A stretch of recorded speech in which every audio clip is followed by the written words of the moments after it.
ముఖ్యమంత్రి పర్యటన నేపథ్యంలో బీఆర్ఎస్ నేతలు తీవ్ర స్థాయిలో విరుచుకుపడ్డారు.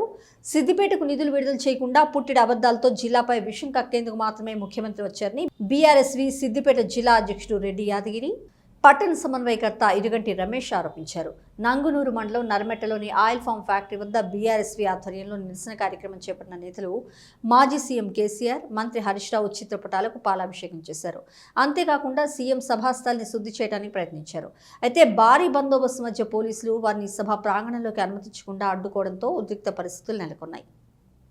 నిన్నటి రోజున తెలంగాణ ముఖ్యమంత్రి వర్యులు రేవంత్ రెడ్డి గారు సిద్దిపేట జిల్లా నర్మెట గ్రామంలో ఆయిల్ ఫామ్ ఫ్యాక్టరీ ఓపెనింగ్ కార్యక్రమానికి వచ్చేసినటువంటి ముఖ్యమంత్రి గారు పొద్దున లేస్తే సాయంత్రం వరకు పుట్టెడు అబద్ధాలతోటి సిద్దిపేట మీద విషం సిమ్మడానికి వచ్చింది తప్ప ఇక్కడ ఉన్నటువంటి నిధులను శాంక్షన్ చేయడానికి రాలేదు. దాదాపు 1,070 కోట్ల నిధులతోటి ఈరోజు పెండింగ్ పనులు ఇక్కడ ఉన్నాయి.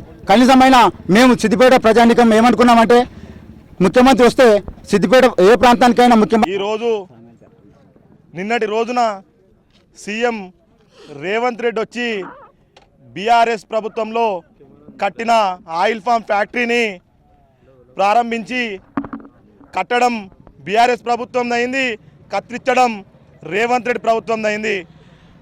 ఈరోజు సిద్దిపేట జిల్లా ప్రజలకు మొత్తం తెలుసు, ఈ కట్టడం ఎవరిదో, ఈ అభివృద్ధి ఎవరిదో మొత్తం తెలుసు. ఈరోజు మేము మా బీఆర్ఎస్వి తరఫున కేసీఆర్, హరీష్ రావు గారి చిత్రపటానికి పాలాభిషేకం చేయడం జరిగింది.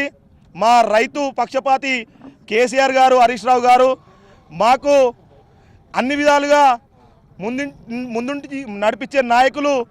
మా ఈరోజు బీఆర్ఎస్ సిద్దిపేట నియోజకవర్గం పక్షాన ఆయిల్ ఫామ్ దగ్గరికి రావడం జరిగింది.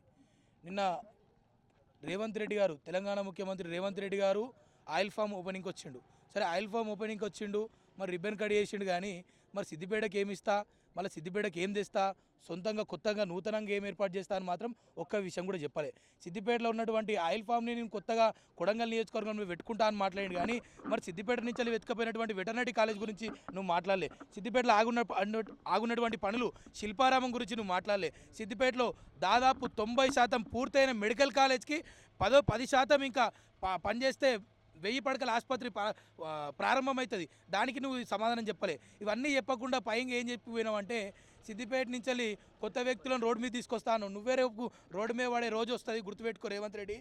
తెలంగాణ ప్రభుత్వం అనేది తెలంగాణ రాష్ట్రానికి మేలు జరపాలి తప్ప ఒక కొడంగల్కే కాదు అని ఒకటి గుర్తుపెట్టుకోవాలి. రాష్ట్ర ప్రభుత్వం, ఈ రేవంత్ రెడ్డి ప్రభుత్వం దొంగ ప్రభుత్వం లాగా వ్యవహరిస్తూ ఉంది. ఈ సిద్దిపేట మీద ఇంత కక్షపూరితమైన వ్యవహారం నువ్వు ఎందుకు చేస్తూ ఉన్నావు ఈ రేవంత్ రెడ్డి అని మేము విద్యార్థి విభాగం తరఫున అడగడానికి వచ్చేస్తాం.